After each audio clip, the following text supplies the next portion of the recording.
Woi, Balawi Jahannam. Natap lo rungkan, lo liatin aja.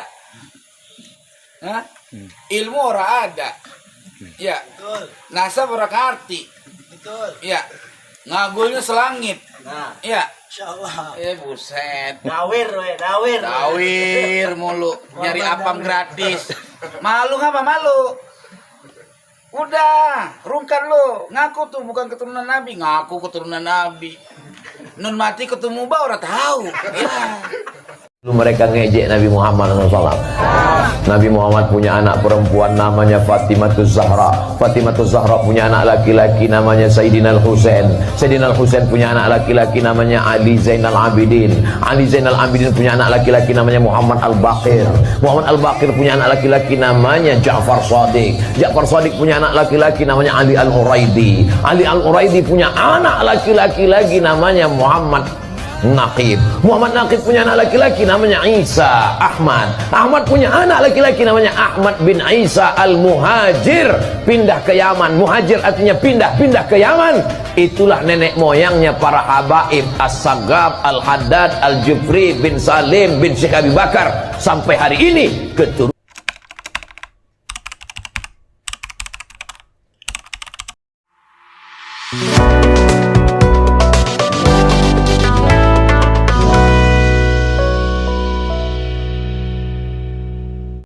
Dengan dasar-dasar Al-Quran wal Hadis tadi dan dengan dibantu dengan data-data ilmiah dari sisi ilmu nasab, dari sisi ilmu filologi, dari sisi ilmu DNA, maka saya hari ini Bismillahirrahmanirrahim, asyhadu an la ilaha illallah wa asyhadu anna Muhammadar Rasulullah.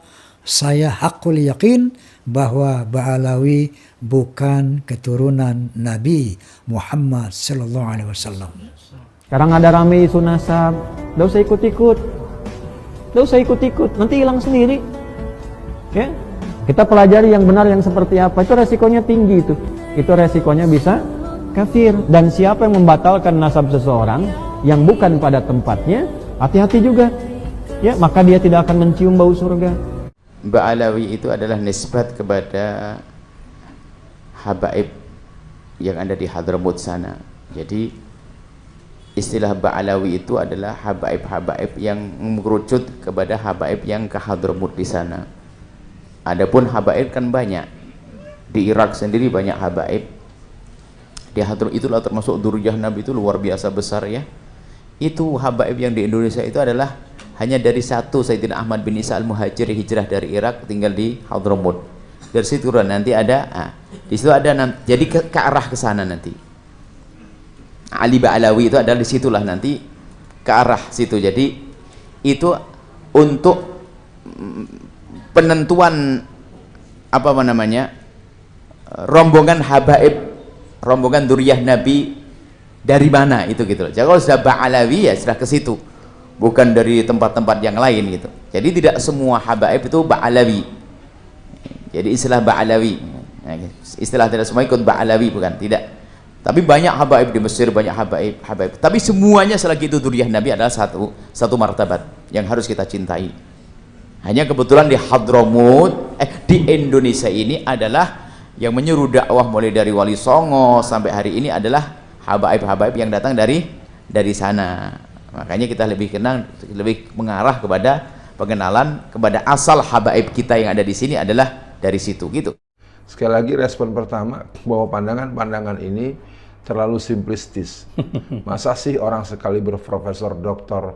Abdul Somad punya sikap yang diartikan sebagai orang yang bermental dan berkarakter yang disebutkan tadi. Jelas beliau adalah seorang tokoh ulama, Nahdlatul Ulama yang ada di wilayah zona yang ada di Sumatera. Adi Hidayat, seorang dokter Adi Hidayat, dia seorang wakil ya daripada Majelis Tabligh Pimpinan Pusat Muhammadiyah. Dan saya Alfian Tanjung dibesarkan dalam dua alam. Alam tradisional, alam modernis, dan dalam peran-peran keumatan yang selama ini saya lalui, sehingga secara fungsi dakwah, fungsi pemihakan, saya akan membela kepentingan Islam dan umat Islam siapapun, dimanapun, dan kapanpun. Intinya, buat pemirsa, kita bersyukur Allah anugerahkan orang sehebat dan sepintar daripada Ustadz Abdul Somad. Orang secerdas dengan daya hafal, analisis, dan daya jawab yang luar biasa dari Ustadz Adi Hidayat. Nah, tentu peran-peran juga dimiliki oleh yang lain. Ada Agim, ya, ada ustaz-ustaz kita yang telah mendahului kita, ada yang ahli tafsir, ada yang ahli fikih, ada yang praktisi politik. Yang jelas di negeri ini cukup kaya dengan orang-orang yang mempunyai kemampuan untuk membela Islam. Sekali lagi, hal-hal yang berhubungan dengan bahasan nasab, bahasan Ba'alawi dan lain-lain, saya minta bisa diposisikan secara proporsional. Yang lain, jangan juga ngantem terus-terusan tanpa tahu duduk persoalan.